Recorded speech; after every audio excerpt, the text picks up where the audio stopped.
Welcome to Be the Revolution podcast, presented by GM Revolution, a men's skincare line dedicated to helping them change the world.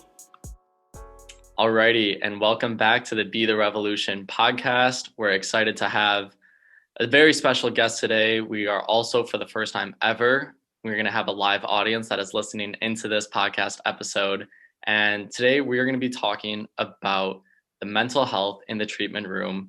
And our guest today is Ashley Gonsch, our esthetician at our skin center here. And this is something that, she's going to be able to provide a lot of insight in from her own experience, be able to draw in personal experience and stories around not only the mental health of herself, but of her clients as well, and why both are important. So with that being said, Ashley, if you want to introduce yourself.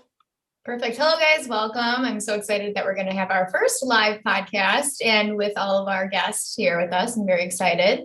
First, I'm going to tell you a little bit about myself. I am our lead esthetician here at our skincare center.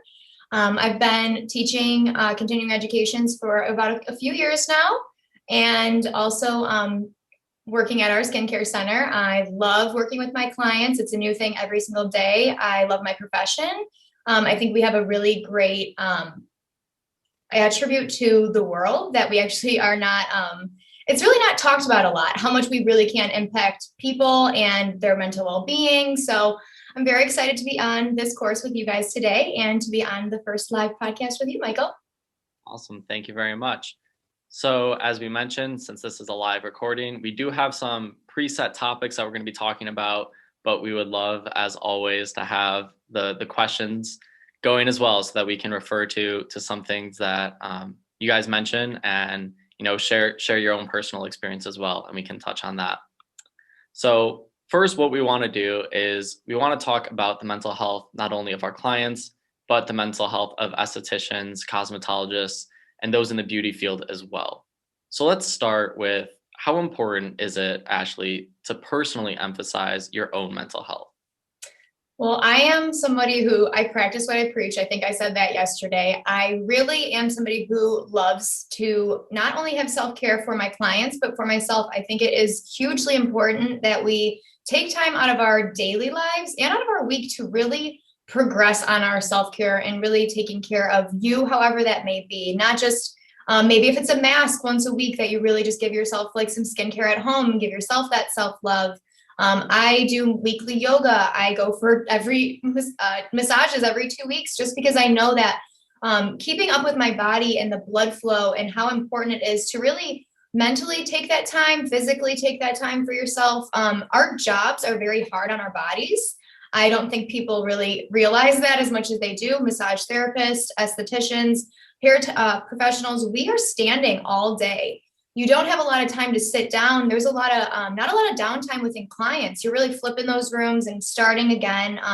And I believe that we need that time to really give ourselves what we give to our clients, taking that time for ourselves, and however that looks, like I said, whether it's spending time with your kids, reading a book, mentally and physically. I think the ergonomics of our job is really important, that we be taking the correct procedures in the treatment rooms, that because it's going to be mentally more stressful on if you're physically tasking your body. So definitely think that's important as estheticians and as the professional to take time for yourself and your mental well-being, physically and just as a whole. Yeah, I like that. I like that response a lot. And one thing that I picked up on was, I guess one role of, being in the, an esthetician or nail tech or cosmetologist. One thing I think that might be unnoticed is, in the world we live in, a lot of people are working remotely and working alone. They can be alone for 9 hours a day, which is on the opposite side of the spectrum to where someone like you are constantly with someone else. Absolutely. Have you felt the need to balance some alone time with yourself as well? Absolutely. So I hear a lot of people, especially working from home now, they're getting a lot more done, but they're really not taking any time to step away from their work. Those who are working from home, I feel like they're, like I said, they are accomplishing a lot and they're getting a lot of things done, but you are alone with your work, and it's more mentally tasking, I've heard, especially with being home, or those who aren't home. they have a lot more work. Their workloads have just really been heavily impacted in these last over the past year now. And I definitely think that is something that is going to affect ourselves and our clients. I love working with people in and out all day.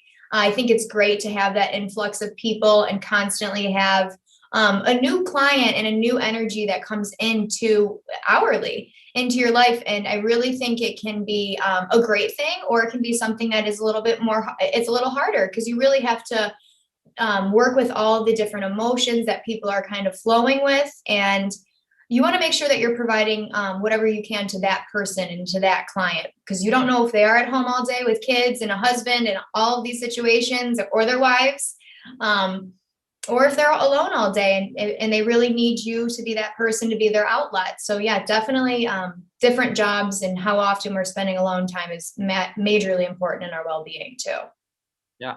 And you talked about how you have these different outlets. You mentioned yoga or reading a book. And that's something that I talked about in an earlier presentation, but for the sake of a podcast episode, I do want to reiterate the concept of having your wellness toolbox, of having different tools that you can go back and reflect upon when life isn't always easy, to be able to implement these different tools of wellness, of mental health back into your life. So do you want to talk a little bit about that and maybe what some of those look like for you? So tools in my toolbox, I love, like I said, that yoga weekly. My reading is really my escape. I think that is, I go home at the end of the day and I'll just indulge in a good book, and whether that be like a mental health book or a story, just to really get myself out of that mindset I'm in. Even just stretching, and I do love meditation. Like I said, these are new practices that I really have started within this past year, and I think 2020 made a huge impact on my life and on my mental well-being, because I really started taking those times to figure out what works for me. What do you do that makes you mentally feel better?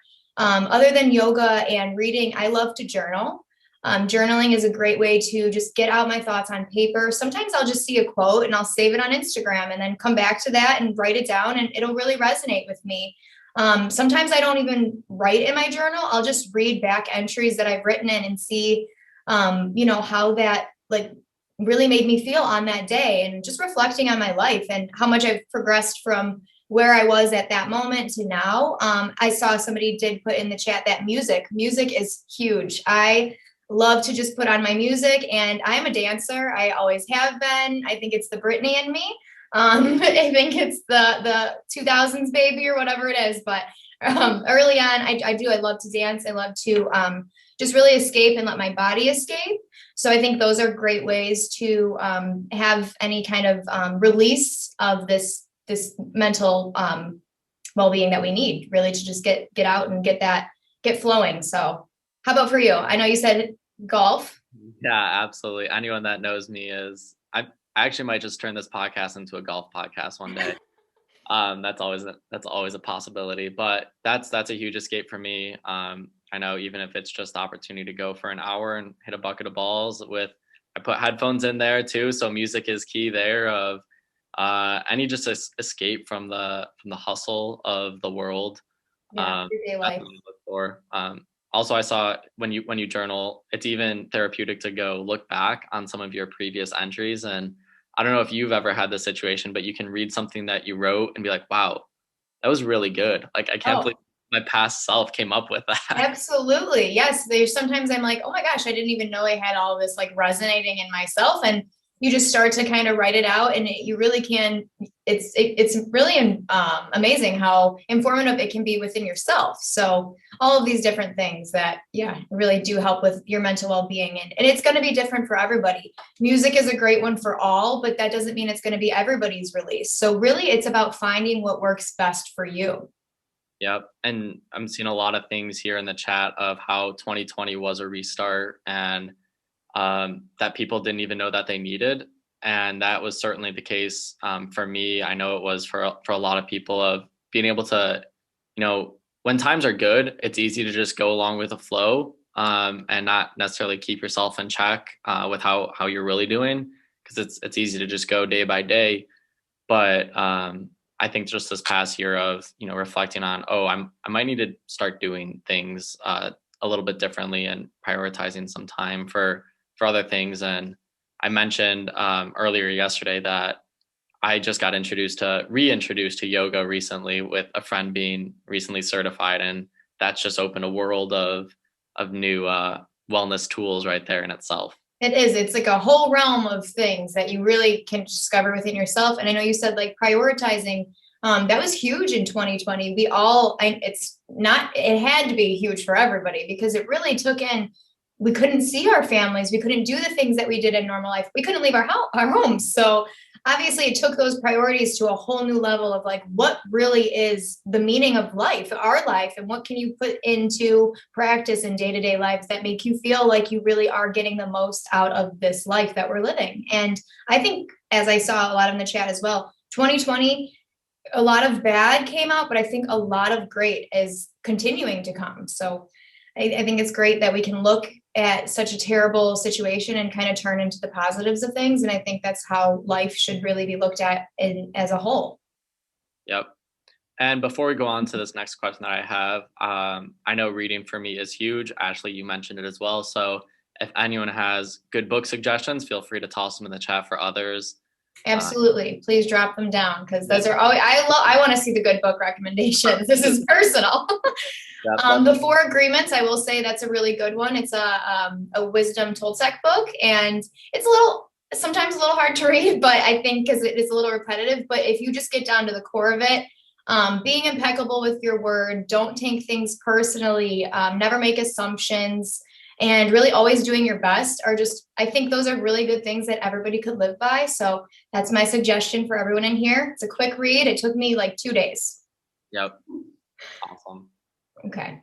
All right. Next question that I have is, and we touched on it a little bit, but in specific now, how has the mental health of yourself changed in the past year due to COVID, especially with the role of yourself as an esthetician and spas getting shut down and reopened? And maybe what did you do, or maybe what didn't you do that you wish you did now that you know what you know now? Definitely. So, there's a lot of different changes. We were shut down for 2 different periods of time. And I really loved to see that we were doing curbside pickups. Everybody was doing curbside pickups. And I thought that was really great, that we could make regimens for people and have them be getting their facials and still coming and picking them up here at the center, or doing their things at home that I could not be doing for them. We started doing online consultations. So different people could send in just like a 10-minute video, send it in email wise, or we would book that initial consultation time. So different things that you could be doing to still engage and interact with your clients. There are ways that I wish I could have been more engaging with my clients. Definitely. It was a hard way to kind of reach out to know how are people doing. So definitely were ways that we could be engaging with the client. We definitely made a difference on our clients' mental well-being throughout this whole pandemic. I think coming back afterwards, it's been a huge just difference from before as an esthetician to how it is nowadays. So I think it's definitely been a huge impact on everybody's mental well-being. And in the treatment room, there are, definitely ways that I wish we could have been a little bit more there for others, just to really see how people were doing. I was always curious, what are my clients up to? Or like, how are they doing? I hope their families are okay. And there was really no great way to kind of reach out and to be able to talk to these people. So those were things that I did wish that could have been, a little bit easier throughout. And it's great to see them again now. So yeah, no, those are all great. So I do have a follow-up question there. Sure. With a job directly in customer service, especially, I don't know if there's an industry where it's more of an intimate space that you're with, just a one-on-one with another person. How does your own mental health and wellness impact their own experience? Oh, okay. So this is a great question. I definitely think you always, as an esthetician, as a hair professional, whoever we are in the beauty industry, I always feel like we are a bit of an actress. We're therapists, we're actress. We are always putting on our best foot for our client, which is, I think, extremely important, because you always want to be your best version of yourself when you're giving to somebody else. as you said, we are one of the most intimate working professions with others. There are not many licenses that are able to touch and physically work on other people's skin and bodies. Us massage therapists, there's only a couple different ones other than the groups that I'm with right now. And that's extremely important. Touch is huge. We really need to have that love and compassion and feeling for one another. I mean, hugging is a way that we have weighted blankets now because it feels like a hug. It's a stress relieving tool.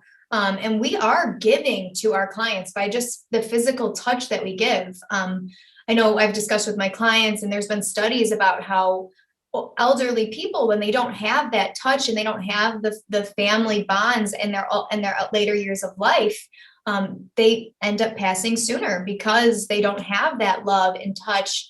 And with babies, there's definitely different research studies shown that those children who don't get love and affection and who are left in, more in caption are not going to get as much love throughout their lives. So there's definitely ways that we are affecting people that we're not even really realizing. Just the touch of our hands is going to really stimulate love within one another and a connection that you really can't deny. It's an undeniable bond. So I think that's huge.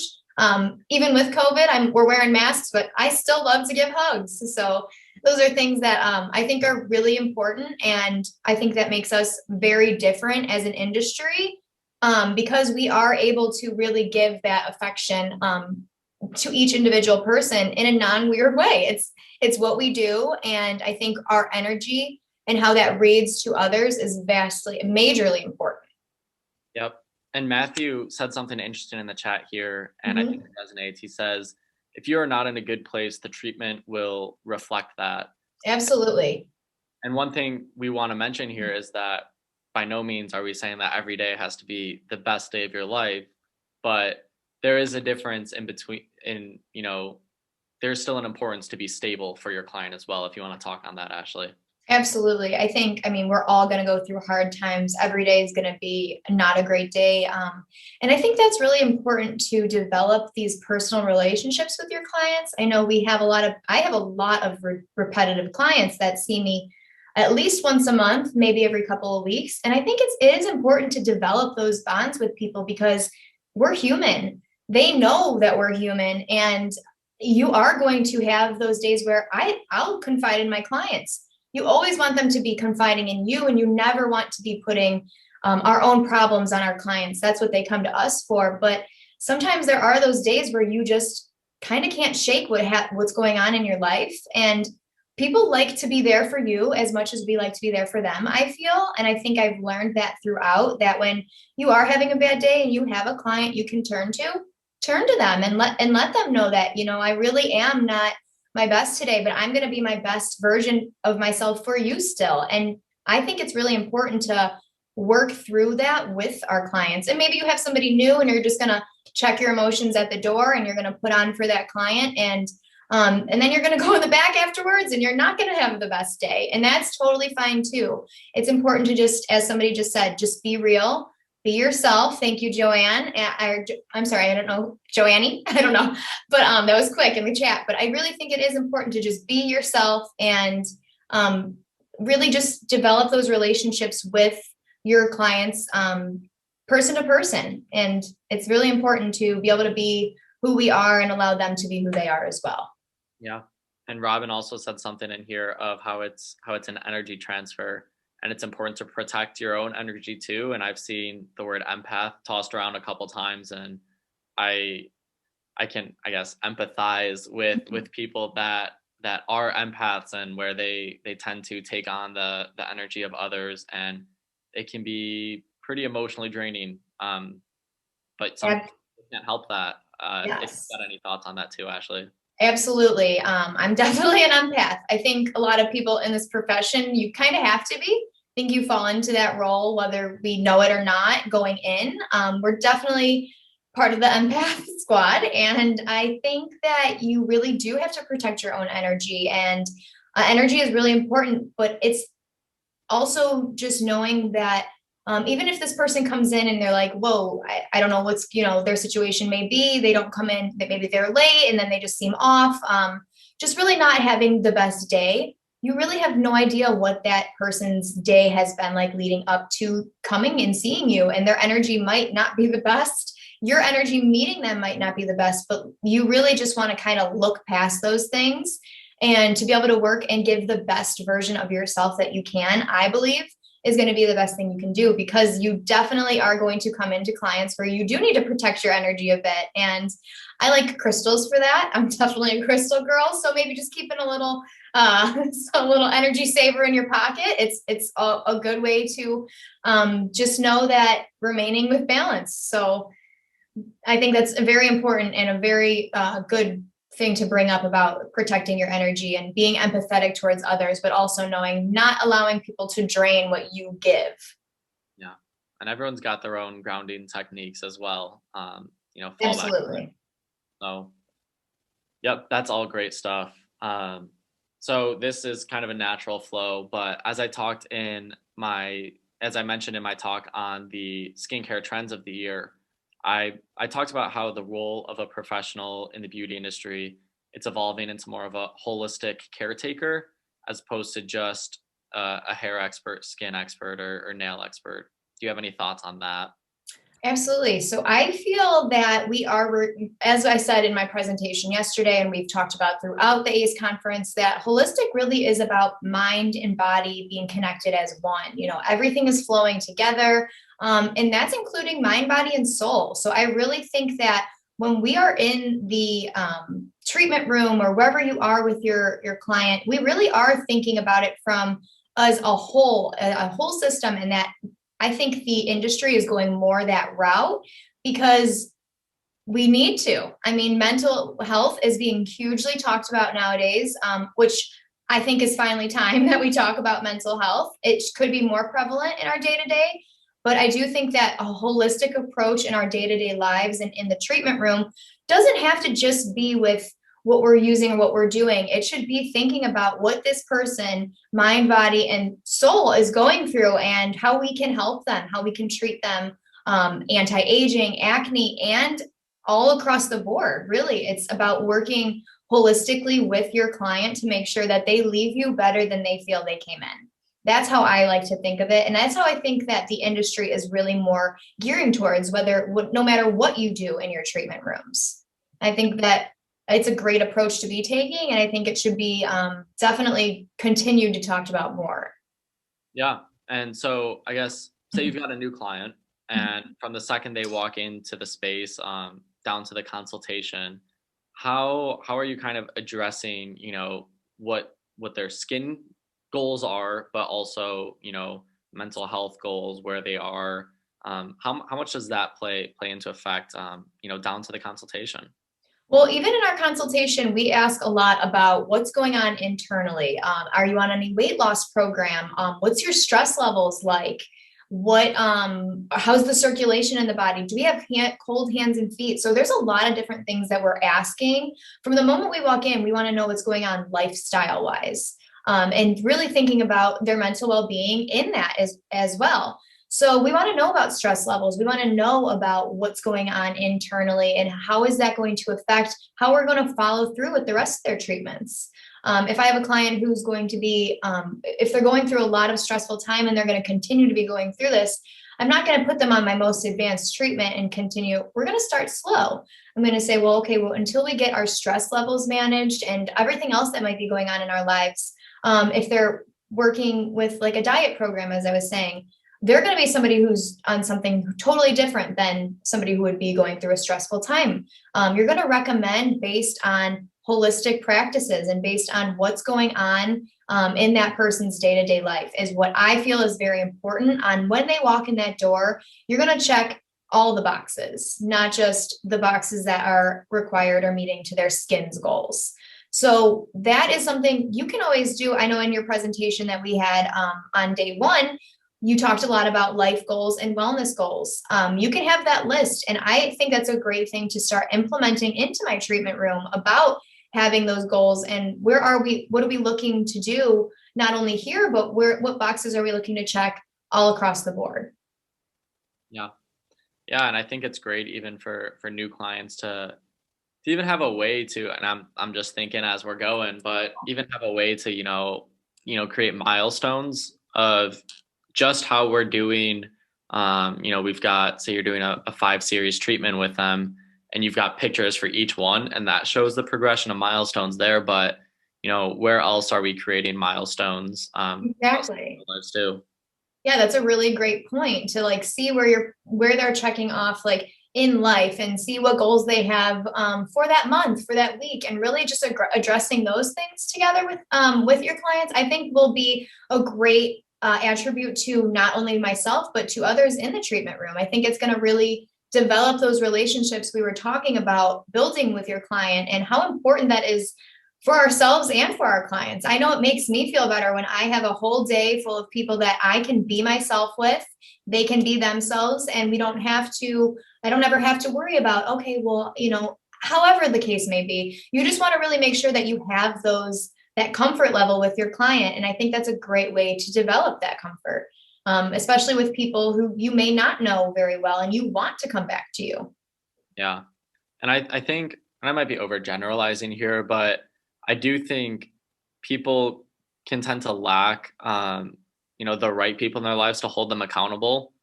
So when we're talking about goals and talking about milestones, I do think it's a great opportunity for someone that you routinely check in with as being an esthetician, but is also kind of removed from their personal life to an extent, to hold you accountable to those goals as well.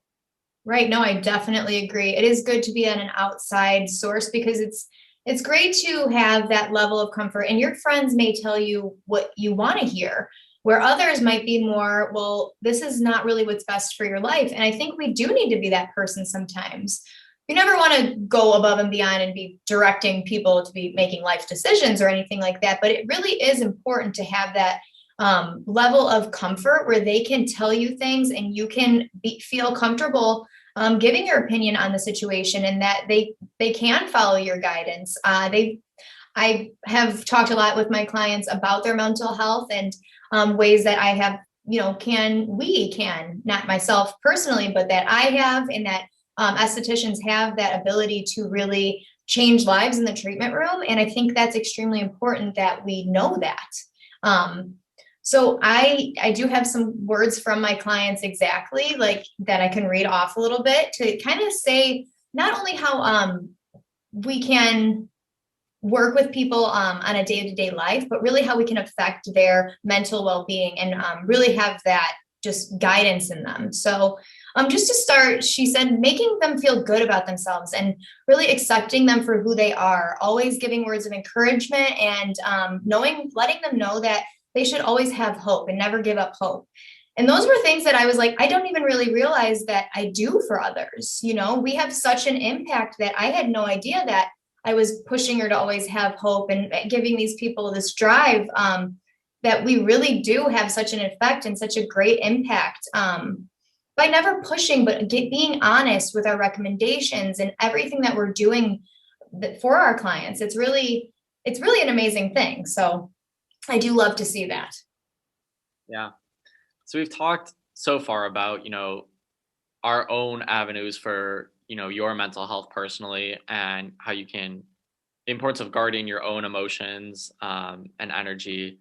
So now let's kind of shift to the mental health of the client. I want to know how your experience has shifted this past year, because we've all been dealing with stuff this past year. So how, maybe reflecting on, your life before COVID and how your interaction was with your clients, with how has that changed this past year?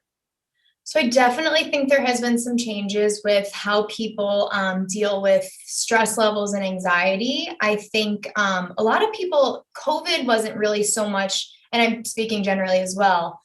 With my clients personally, I feel like COVID wasn't so much of the worry, but the change and the anxiety and the stress that was coming from COVID, the coronavirus. I believe that people really were completely thrown out of their regular day-to-day lives, and going to work and having these normal things and then being at home. I think it was just a constant state of change that nobody was really prepared for, and just always being in limbo and always being in that influx stage is just really what threw people. And it was hard to kind of guide them through the new normal, as people say, because there really is no new normal, and every single person is going through something different, whether their workload has been doubly impacted or if they're really not working as much as they should be at all, they feel. So you kind of have to deal with what those people are going through on their personal status, whether it be economically, socially, with their family. It's definitely been a complete change in topics and situations. What we talk about in the treatment room is completely different. It's a lot about vaccinations and a lot about how the status of the world is. Before, I feel like it was a lot of, how is your family? Very light subjects, where now I feel like people are having deep, in-depth conversation that really is stimulating more controversy, but good in a good way. So I think it's great that I have clients that we can agree to disagree and have these conversations. I think it's really important, and it's been great to see how scary of a situation can lead to such amazing conversation, really, and how much it has completely transformed. And I'm sure our guests on the podcast and who are with us today can also agree. I see somebody says the Calm app has been helpful for them, and I love the Calm app. I will push that one. That just kind of popped out, but I think that's a great thing to recommend to our clients. Different sleep stories, different ways to just really mellow the mind and whatnot. But yes, I think COVID and anxiety, the change has really been a massive amount. But I think it's been, as bad as everything has been, I think there's been some good that has come from it. And the topics that I get to just really indulge in conversation in the treatment room. Yep. Yeah, the Calm app is great. I also saw, I haven't checked it out myself, but I did see that Netflix just put out a Netflix original show. I'm blanking on the name, so if someone has watched it. What's it about? Maybe it was Headspace. Maybe that was the name of it.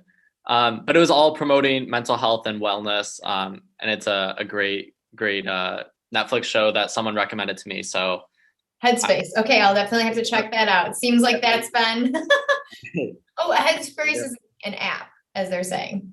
But anyway, yes, definitely things that you can incorporate into your life. Some people are like not going to meditate, as you've said, just because what you said yesterday, and I heard this in a meditation myself. What you tell people to do and what you do and what you practice, that doesn't mean that other people are going to do that. So because we love a certain thing, and what really pushes us and motivates us is not going to be the same thing for others. So a Netflix special is a great one to recommend because it's something that people across the board are pretty much on Netflix. So you want to make sure that you're recommending things that aren't just going to work for you in your treatment room, but also like really getting to know your client and finding out what works best for them so you can recommend these things. I think those are really extremely important things to know, that we're all different and we are all going to relax differently. We're all going to stress out differently, and it's always going to affect us differently. So I think that really is important on getting to know what are on ourselves, on our own base. I think that's the most important, getting to know what our stressors are, how we react to stimulus that is going to, cause us to react in negative ways. I think there is reaction time between response and stimulus. And I think we need to really kind of start living in that moment a little bit more, so we don't respond in ways that we don't mean to. A lot of the time we speak before we really think to. And I think that we just kind of need to take a moment sometimes with ourselves and our clients to make sure that we are always giving our best version of ourselves. Yeah. So basically what I'm hearing is that you don't want to go golfing after this. No, I'm not a golfer. I've actually never been, so I'm not opposed. You might have to show me a thing or two, or everything. I've been looking out the window all day today. I think it's the nicest day that we've had in Chicago all of 2021. So by far. Now 2021, we're on the up. That's all I can say. Absolutely. So yeah, I think, again, like you said, we're not all going to go out and hit golf balls. Somebody's not going to go home and read. I mean, we all have to figure out what works best for us. And I think that's extremely important with our mental well-being. I read somewhere that there's only 7 things that you can control in your life. And there may be more than 7, but I'm going to go ahead and read off the 7 because I thought it was really kind of just hit home with me. So 7 things you can control in life. And if you want to jot these down, I can repeat them or I'll just go a little slow. 1 would be your breath. Your breath is something you can really just take in and take out and leave for where you're at. 2 would be self-talk. Nobody else can really control what's going on in your own mind, and how we talk to ourselves, I think, is a huge part of our own mental well-being. When you have a really lot of negative self-talk, you're going to have a lot of negativity. I think that kind of comes into your day-to-day life. Your gratitude. I think gratitude is something that we definitely need to I like to think of 3 things that I'm grateful for in the morning, or by the end of the day, just throughout your day, like, wow, that was something, I'm grateful for it. I think gratitude's really important. Your body language, what you're saying and what your body is saying may be completely different.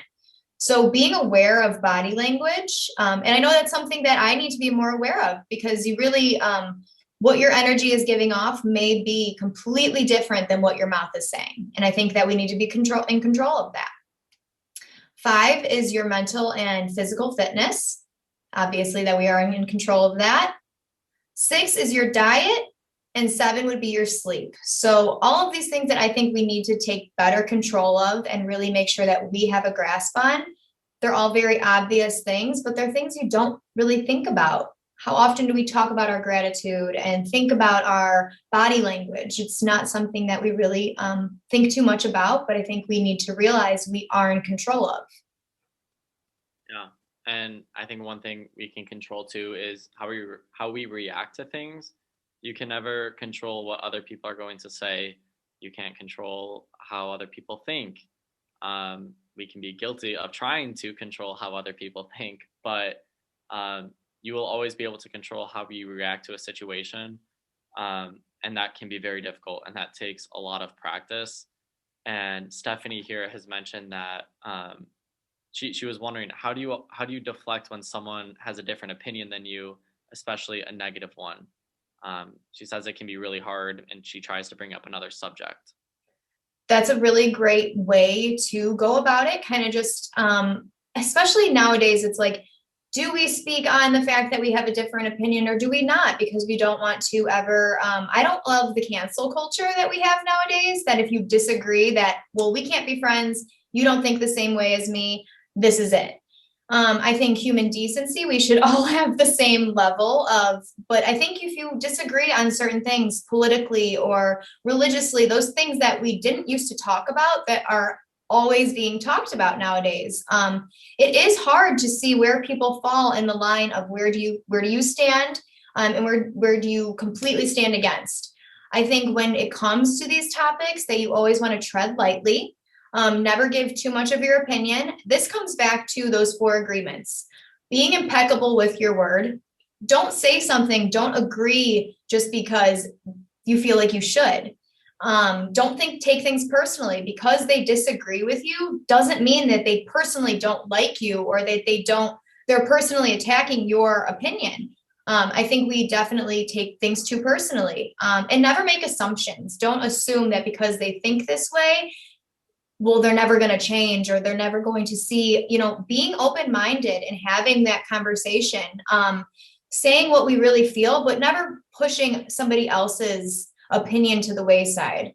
I think that's really important when we have these conversations. And I think it is hard to say how in depth do I go here. But I think we should be impeccable with our word. Take things personally. And if you can't agree, then really just kind of say that, I'm not really on the same stance with that. And I don't think we should talk about it anymore. Just really being honest as you can be, and very nice about it. Every situation is going to be different too. But that was great advice there, Ashley. Thank you. I do have a question too about, dialogue and conversations with the clients that you're having. Do you think clients are talking more these days? Are they looking just to relax and just escape and please just shut up and let me just sit here? I think everybody is different. And I think everybody's different that day. Yeah. Sometimes I go get a massage and I've just come from a workout class and I am talk, talk, talk, talk. I don't shut up. Sometimes I come from work and I am like, stop talking to me. I just want to relax. And I think you really have to be able to read that person and know when to talk and know when to let them relax. I really love to give that person their quiet time while I am massaging and really giving them their neck rub. But sometimes we'll talk throughout the whole thing. And if that's my client's time and however they want to spend it, I let them spend it. So I think it's a lot of both. I think you get a lot of people who want to talk and vent and let them know what's going on in your life.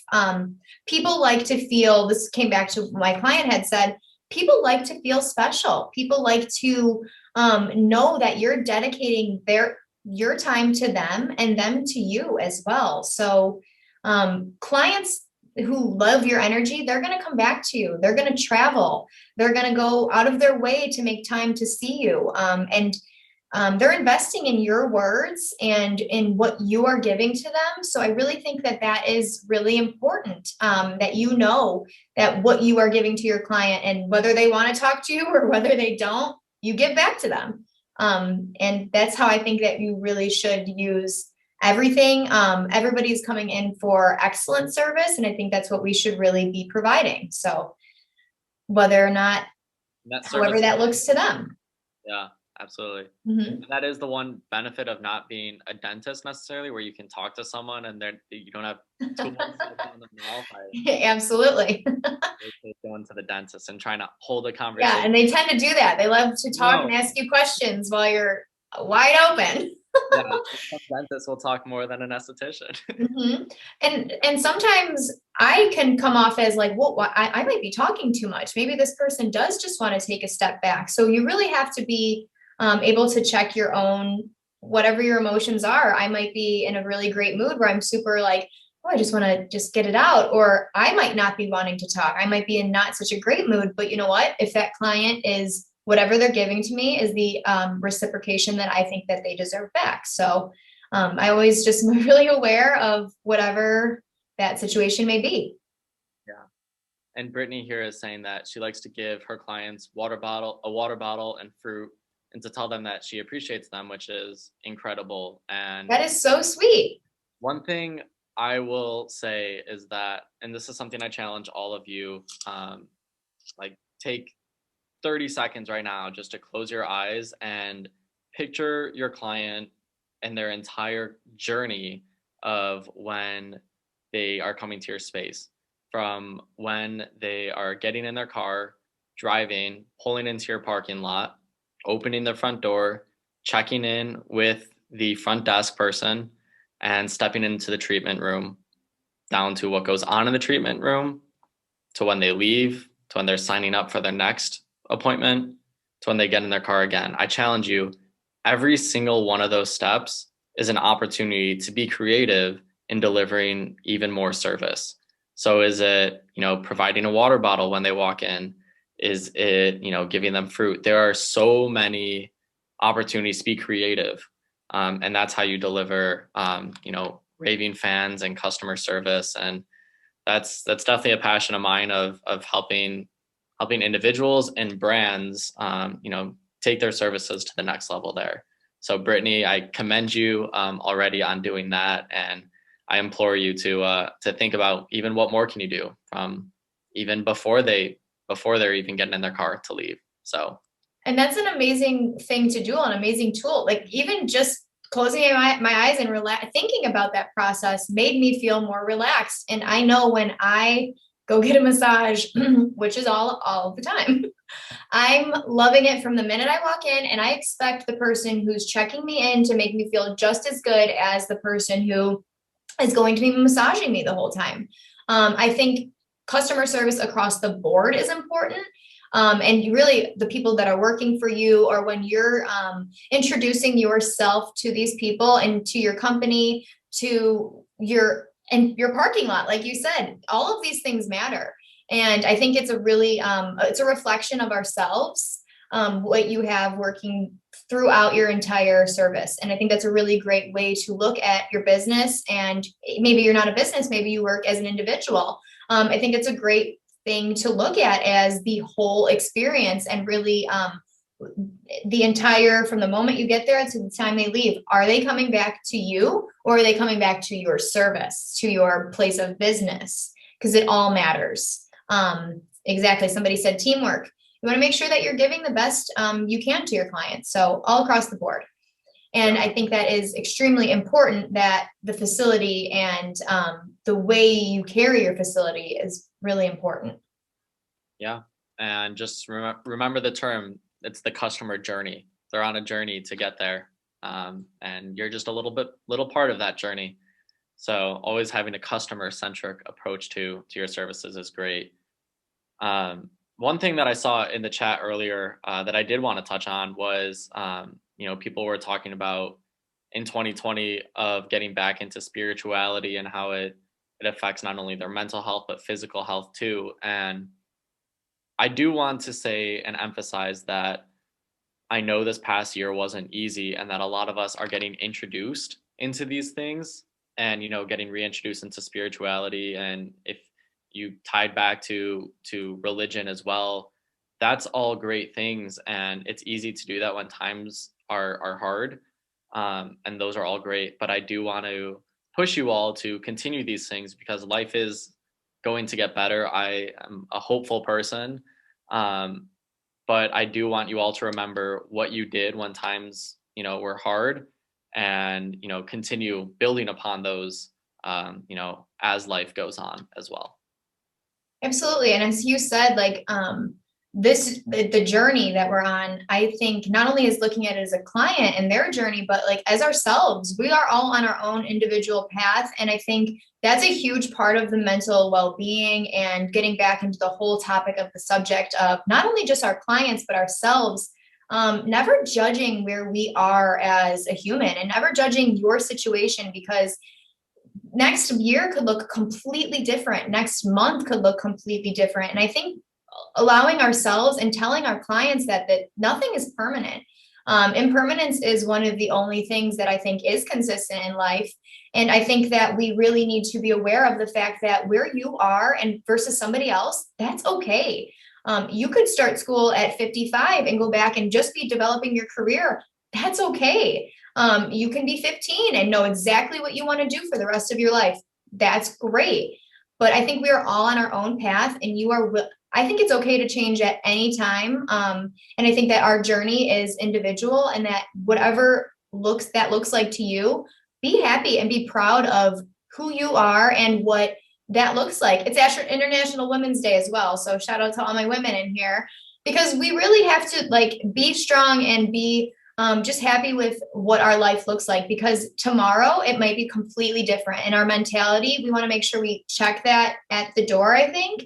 And if today was a bad day, tomorrow wake up and it can be completely different. And I think that is a great way to just kind of live life, because we really aren't guaranteed tomorrow, and you don't know when this journey is going to end. And I think we should live every day to the fullest, with our mental well-being being very important, high on that list. So doing what feels good for you, and making sure that no matter where we are, that's okay. Just being okay with where you're at. Yeah. It's also good to have just perspective of, nothing is permanent. Right. Yeah. Yeah. All great stuff. I know we only have, I think, about 10 more minutes here, but I do have a couple more questions here, kind of taking it back high level. What is it, do you think, about receiving a treatment, or maybe even giving a treatment, that is so mentally therapeutic? And then the follow-up to that is, how can clients take that feeling back with them once they leave? Well, I think they have to come back to me. I'm just kidding.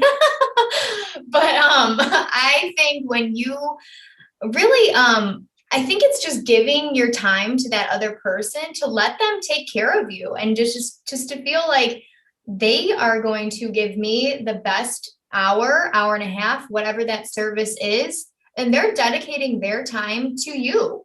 Somebody put in the chat, you look good, you feel good. Definitely. And I think that's about making people feel good. And I think that, what was your original question? How you Yes. What about it is so therapeutic? so therapeutic. So like, I really think that it's just that person just giving all that dedication and just emphasis of love to you. I think it is a transfer of energy when you do give services. I'm really big on energy and believing that what you are, who you're with in that moment is really important. And I think that if you find the right people who give that therapeutic feeling to you, we need that. We need that as adults because we don't get that enough. And I mean, maybe from some family members and things like that, but I think from a stranger to be able to give you that sense of release and that therapeutic bond, I think it's really important. I think it's really special.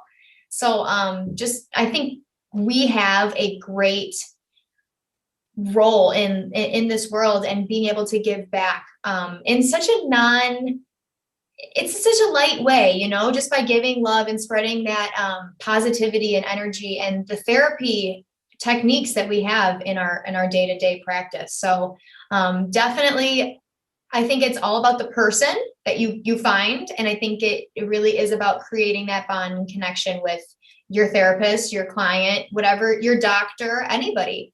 Just making sure that you have people in your life that make you feel good. Yeah. And I love the look good, feel good. Especially, even from a man's perspective, that was definitely a key concept that went into, formulating a brand dedicated for men, was just that confidence, ability to be confident in your own skin. Because we all have a lot of insecurities, and, just that self-validation goes a long way. So I love the look good, feel good. And I also saw Brittany was saying in all caps with an exclamation point. So yes, I'm seeing the chat and everything everyone says in it. She's saying you are who your friends are. Hang out, hang around what good energy you want to receive. And another common phrase is, if I look at your 5 friends, I can tell you who you are. You are the average of the 5 people you hang out with.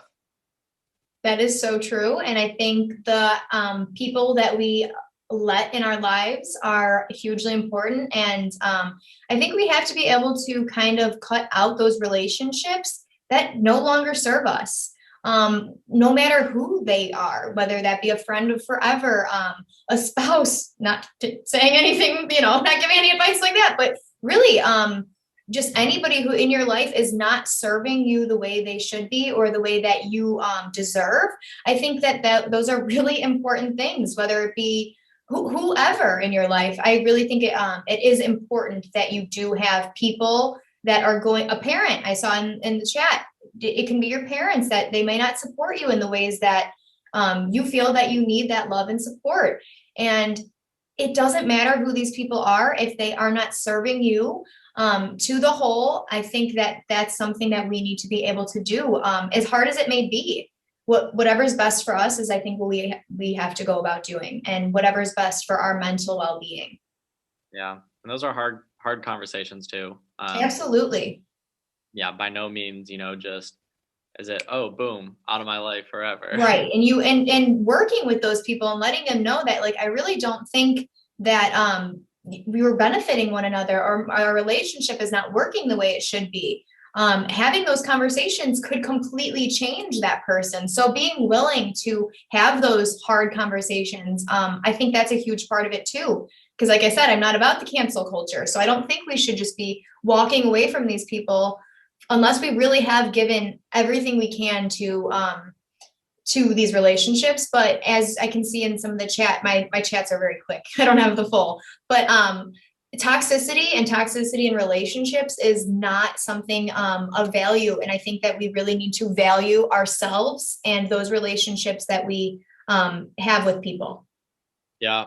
And Teresa was saying, just like a plant flower, you have to trim the dead parts. And I actually read a book, and it introduced me to the concept of pruning. So just like, for people that are into wine, like I'm sure a lot of you may be, when you have the vineyard and you're going through the vines, you have to actually cut off parts of the vine and parts of the plant that are alive to make room for those older grapes to grow into more fuller grapes. So you actually do have to cut off things that can be alive, but to allow room for growth. So that was an interesting concept that I struggled with a lot too, because I know we all have different things that we're trying to focus on, and at the end of the day, you just can't do everything as much as I try. And so you do have to pick your priorities of what you want to focus on, what's going to bring, the most value to you. And that takes a lot of self-discovery. It's not going to be done overnight. And Absolutely. I did want to mention one thing, going back to, surrounding yourself with the energy you want to receive.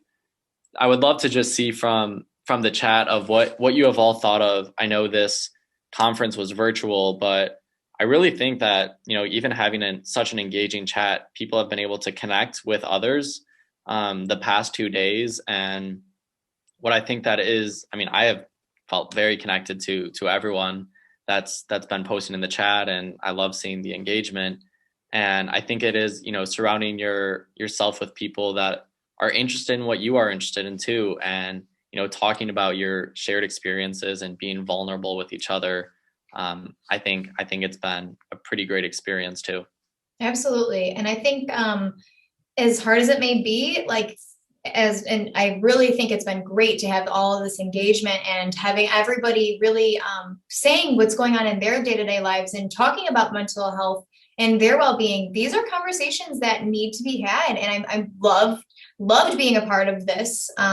This was a great portion. And I know that when we were asking people, what classes do you want to have more of? And what do we want to have more conversations about? Mental health and well-being was huge, because everything has been, like we said, in limbo, in flux, and everything is just flowing, and we need to learn how to flow with that wave. And I think just riding the waves of life and just really continuing on is what we have the best ability to do. And just having these conversations like we've been talking about, and everybody sharing other things that work well for them or things that they're struggling with.